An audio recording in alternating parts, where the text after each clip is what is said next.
Hello Chipsters, it's Gav. Welcome to another one of my videos and yet another nighttime shoot session.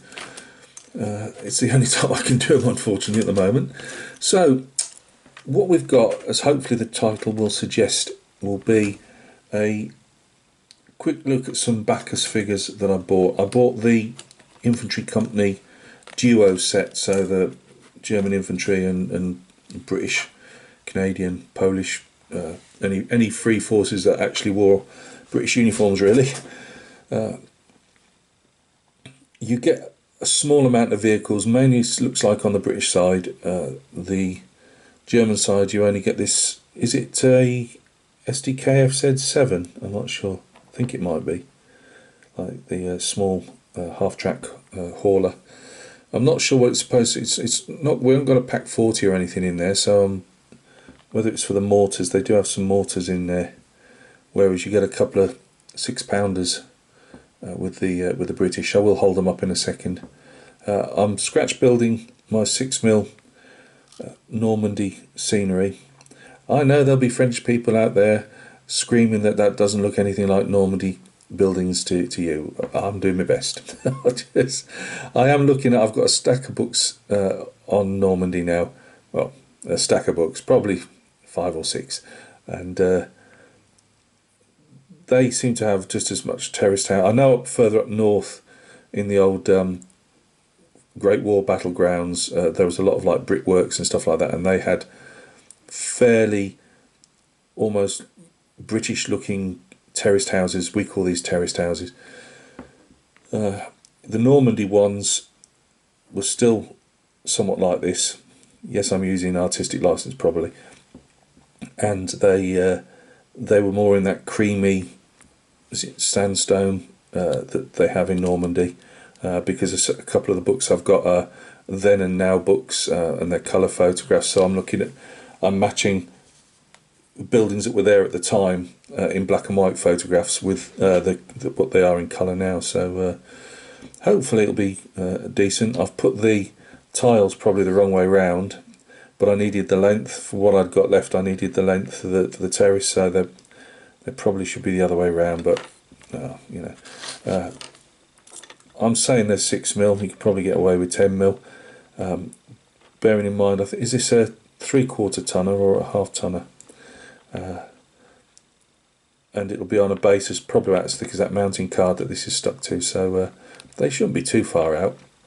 So let's just lift this up quickly. Without everything falling over as it normally does. Right, yeah. So blue foam, pressed in, carved, and all that stuff. I'll probably be adding some doors rather than just painting the doors. Windows, I'll probably paint some window frames in and do the usual trick of just putting like a sky blue or something on a black background or darkish black background. I'll put some drain pipes up the front. Might do them on the eaves, I'm not sure yet. So obviously that's in. This is like the footpath, I'm just calling it. I've done a you know, like they used to have the old painted advertising, you know, on the sides of buildings. We still have a few around here that are, they're normally behind small factories and stuff dating back to the 1900s, and although you can't really see that much writing on them now, they're still there and they're still like really faded paint. They're great to look at. Yeah, so I'll put some serial card underneath and then put this on top, which has left me with this. So I've got to try and work something out with that. Again, it's one of my test subjects really, just to see out what would work. These are going to be small courtyards. I'm not sure if they had bogs, outside bogs in them, or toilets, but I was going to put like either a wooden or a brick outside bog, as we would call them. That's British slang. So yeah, so that obviously foam on that. I've just tried to stick these on. They weren't really, I didn't have any smaller tube, so I've had to stagger them like that rather than put side to side. But again, it's more of a do one and see you know what mistakes have come along. I'm putting some ridge tiles on this yet, and as I say, these will be just small courtyards. I couldn't see, to be honest with you, what if they had courtyards like we would if in the UK. In the UK, you'd have like a brick wall dividing, and there'd be an outside toilet usually, not always, but used sometimes. Never one inside, not for the old terraced houses of the 1900s. In fact, we've still got loads of these around my area. We got loads and loads of these type of terraced houses, and the old toilets are usually used as have obviously been ripped out over probably 30-40 years ago, and are mainly used for storage now, and lawnmowers and stuff. So that's what that bit's wider at the back for anyway. I've got to clean up around the chimney pots as well. So I just thought I'd get that out of the way. So we're looking at the back. Oh, we watch now. We're looking at the back of those, aren't we? And that's the front. So it's a work in progress, but I'm quite happy how that's come out. That's not one block of foam. It's obviously several pieces. I did my best to get them to mitre in at the corners, but I haven't got any type of proper cutter for blue foam, so it's really just carve it out and hope for the best. So let's look at our vehicles. I would imagine this is either I'm not sure if the signals, this is because this is built around a generic British infantry company for 44, 45, and I'm not sure if this would be for the signallers stuff or if it's the colour sergeant stores truck. I'm not sure for the company. We've got this is the Lloyd Carrier, I believe, and I would imagine this is for towing the 6-pounder. It's got some nice details inside. We've got a driver. It's all a bit flashy, obviously, underneath the lights at the moment.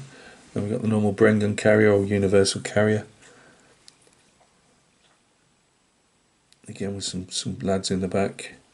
And carrier platoon would carry anything from the mortars around, I believe, to the light mortars and you name it. I'm surprised how many they actually had per company, because they've actually done this up for a company, but you can actually expand the company into a battalion if you're happy to use fewer figures for a battalion scenario. Command stand here, he's got his radio on the back. Again, these are all 6mm. I have got other, I'm not going to hoik them all out.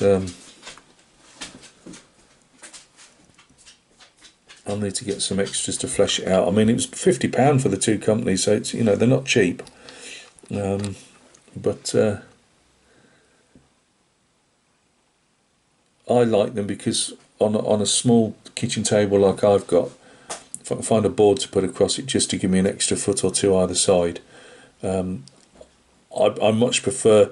It's weird, I love painting the 28s and I've got my own collection of Prussian 18mm, which will be expanded to game as well at some stage, and I've got 10mm League of Augsburg, which I've always held on to, and I've got to expand that at some stage. I've got everything, both forces for that, for the war in Ireland, but I haven't got any French for that yet. But these 6mm are fantastic for getting for me. The problem is for something like Flames of War is you've got a lot of tanks and stuff, and it seems very constricted to me, like wheel to wheel.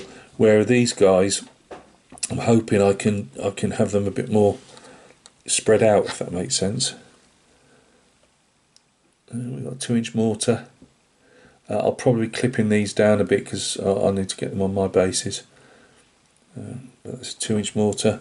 Mainly they tended to fire smoke and illumination as we did in the 90s, but got a Piat, so the British type of bazooka, which you couldn't fire from the shoulder, you had to fire lying down. The recoil, I could swear they said it had a better penetration on German armour than the American bazooka. I believe, I might be wrong, but the one problem is you couldn't just chuck it on your shoulder and hunt a German tank. You had to more or less be in position to ambush it already. Because it was a giant spring, I think, on the Piat, and you had to be in like a prone position more or less to use it. 6-pounder, it's a bit wobbly and all over the shop at the moment because I've got to straighten it all out in time. This could knock out a Panzer Mark IV. It could knock out with a good shot and a lot of luck, a Panther. And I've got a couple of Panthers knocked out in my books where are being knocked out by these 6-pounders, but probably at close range ambush. I'm not sure if it was as good as a German Pack 40. I have got to get some Pack 40, especially for Normandy. These are Germans. Again, I just put a few out on the desk for you to have a look at. MG42 in the sustained fire roll on the tripod. Again, all glistening metal. There's not much I can do about that until I get around to working on them. Got firing positions. Now I'm not sure with the Germans yet whether to put them in for Normandy. I mean, obviously there was German infantry divisions for the German army. Obviously the Panzerlehr division was there. Well, that was seconded, I believe, to the SS Panzer Corps. But there were a lot of Waffen-SS divisions in there, and I didn't know whether to do these guys in this company as like Hitler Jungland, 12th SS Panzer, just because they came up a lot against the Brits. How would you paint camo in that? That's the problem. It's like, do you just paint them you know, like a tan colour type of saying, say they're the Waffen-SS, and then when I do further German units I can paint them in field grey. I'm not sure yet, and so I'll do a couple of test subjects, I think. Sorry if you hear Arch trundling around. He's got pop dementia now, and he gets a bit confused. That's some more in different poses. Panzerfaust. And as I say, if this is an SDKF 7, is it? The driver. I probably won't add any cover, you know, camouflage branches and stuff to these. Obviously, that you nearly always see them. They didn't move far in Normandy without being covered in branches, whether it was tanks, Kubelwagens, whatever. But gaming wise at this scale, I don't think it's not like I'm making a scale model, so I'll paint them in camouflage like the other guys have done, but I won't stick any branches or anything over them. So there we go, a bit of a look at me two companies, or some of the guys in me two companies of my Baccus 6mm World War II. Obviously, like I think there's 3 6-pounders maybe. Definitely have to. I mean, I'm not doing any of these. A good marrow of the channel, Charlie Mack. I'll put a link to Charlie's channel in the description. He's doing a 6mm. He's doing a D-Day anniversary group build at the moment, and it runs it started a week ago, did it? So like a couple of weeks, can't remember, a week I think. But it goes on till the 6th of June. I could put any of these for that. I'm not going to, only because these are my. I will be gaming Normandy for a long time, and I'll be gaming it. It'll all be a mishmash, whatever I decide to game a particular confrontation at the time. But I will be doing some beach Normandy D-Day stuff as well. But at the moment, I'm actually concentrating on a few days after, or literally as they've gone into getting into the countryside. So I won't say these were on for the D-Day group build, but I will be ordering some more 6mm. And just to say it's for the beach, I will be ordering some DD Shermans and a crab flail tank. Well, you get 3 in a pack, along with some pack 40s and bits and pieces. So they'll be there. They will be part of that group build, and also for my Normandy campaign. And that's about it. I'll give you an update later on the buildings if I've got them all done. You know what I'm like. I'm not shy in sticking a video up. If I've got any of these painted, I'll obviously show them at the time. But we're not far away, as I say. I've got some clean up to do on where I've just stuck these foam chimney pots on. A lot of clean up on that. So there's it's got probably a good few days to go yet. before I get these in a presentable fashion to take a look at. But I think proof of concept, it works. You know, I mean, I've got myself a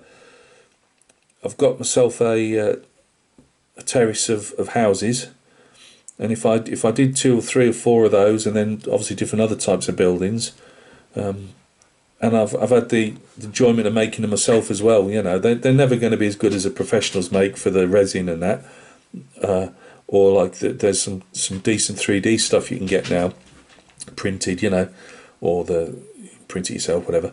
But I really do like I really do like scratch building. I like to think that, you know, as wonky and rickety as it is, I've done it myself. Does that make sense? And it's quite enjoyable. So yeah, stay tuned to that then. So this will be up and coming as a show and tell. And these guys and their brethren in the bags I've got whenever I start getting them. As I say, the Brits are going to be fairly straightforward, or Canadians. But the Germans, I'm just not sure yet whether what I'm going to do uniform wise with them. So, and no, I'm not painting the eyes on them. So anyway, look after yourselves. Just thought I'd fling these up for you to have a look at. I will put, you know, go and check my Mara Charlie. I think it said Charlie Brown then. No, he's Charlie Mack. Go and check Charlie Mack out and his channel. He does a bit. He's a modeller. He does everything under the sun. He's known for military cars, civvy ships, civvy lorries, you name it.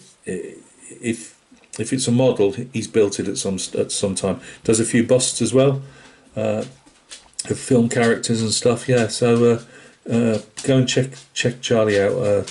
His own father was in World War II and fought at the Battle of Garlenkirchen and Wietze, I think it is, on the German-Dutch border. I believe he was wounded there. So yeah, go and check Charlie out. He's a nice bloke, and he's been very supportive of me. So look after yourselves, and we'll catch each other very soon on another video.